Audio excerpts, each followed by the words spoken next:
Assalamualaikum warahmatullahi wabarakatuh.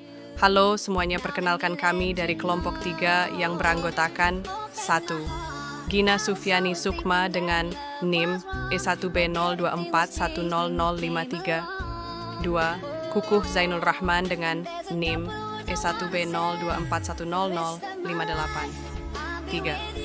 Najwa Amalia Hasulbi dengan NIM E1B0241072. 4. Nurlaili Hikmatul Wardani dengan NIM E1B0241078. Video ini merupakan tugas dari mata kuliah Pendidikan Agama Islam yang diampu oleh Ibu Dr. Leni Herlina, SAGMPDI. Pernahkah kita berpikir siapa yang menciptakan kita dan alam semesta ini? Setiap agama meyakini bahwa kita berasal dari Tuhan. Umat Islam meyakini bahwa yang menciptakan alam semesta ini adalah Allah Subhanahu wa Ta'ala. Allah Subhanahu wa Ta'ala berfirman, "Ya ayyuhan nasu i'budu rabbakumul ladzi khalaqakum walladzina min qablikum la'allakum tattaqun." Yang artinya, hai manusia, sembahlah Tuhanmu yang telah menciptakanmu dan orang-orang yang sebelummu agar kamu bertakwa. Al-Quran Surah Al-Baqarah ayat 21. Ayat ini menjelaskan bahwa kita sebagai manusia harus menyembah kepada Allah Subhanahu wa Ta'ala yang telah menciptakan kita sebagai makhluk yang sempurna, yakni manusia. Sehingga pada dasarnya, manusia membutuhkan Allah sebagai pelindung dan penolong dalam kehidupan manusia, sesuai dengan firman-Nya, "Khuliqal insanu dha'ifan." Artinya, manusia diciptakan dalam keadaan lemah. Al-Quran Surah An-Nisa ayat 28.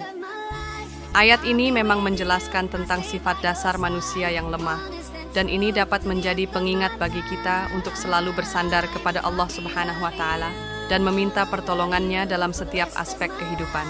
Selain itu juga manusia membutuhkan Allah Subhanahu wa Ta'ala dan agama sebagai pedoman untuk bertindak, karena hakikatnya agama adalah pembatas yang menyeru untuk melaksanakan kebaikan, sehingga Allah Subhanahu wa Ta'ala menurunkan Al-Quran sebagai pedoman dan rahmat serta petunjuk bagi umat manusia yang diturunkan kepada Nabi Muhammad SAW secara berangsur-angsur melalui perantara malaikat Jibril, dan membacanya bernilai ibadah di sisi Allah Subhanahu wa Ta'ala.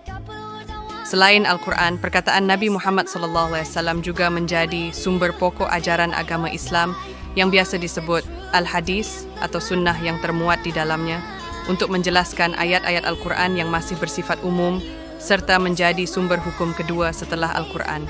Dalam Islam, ketika Al-Quran dan hadis tidak secara langsung menyebutkan suatu hukum, maka diperbolehkan menggunakan akal fikiran untuk berijtihad untuk menemukan solusi. Contoh kasus yang sering kita temukan dalam kehidupan sehari-hari adalah salat tarawih 20 rakaat, tahlilan untuk mayit, adzan 2 kali pada salat Jumat, gelar haji, perayaan Maulid Nabi, ziarah kubur.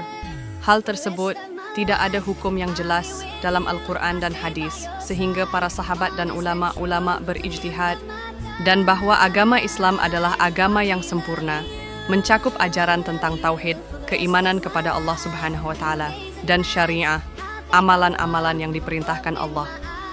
Islam juga menekankan pentingnya akhlak mulia, dengan Nabi Muhammad SAW sebagai contoh teladan.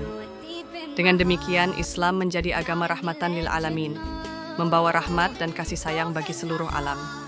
Inti dari kita beragama adalah untuk mencari ridho Allah Subhanahu wa Ta'ala dan mencapai kebahagiaan di dunia dan akhirat dengan berpegang teguh kepada kedua sumber ajaran Islam, yaitu Al-Quran dan hadis, dan tetap memegang teguh tauhid keimanan kita kepada Allah Subhanahu wa Ta'ala dengan menjalankan syariatnya dan berakhlak yang mulia, karena tujuan utama kita adalah untuk hidup sesuai dengan kehendak Allah dan mencapai keselamatan di akhirat. Sebelum video ini berakhir, Mimin mau pantun nih. Dengar ya.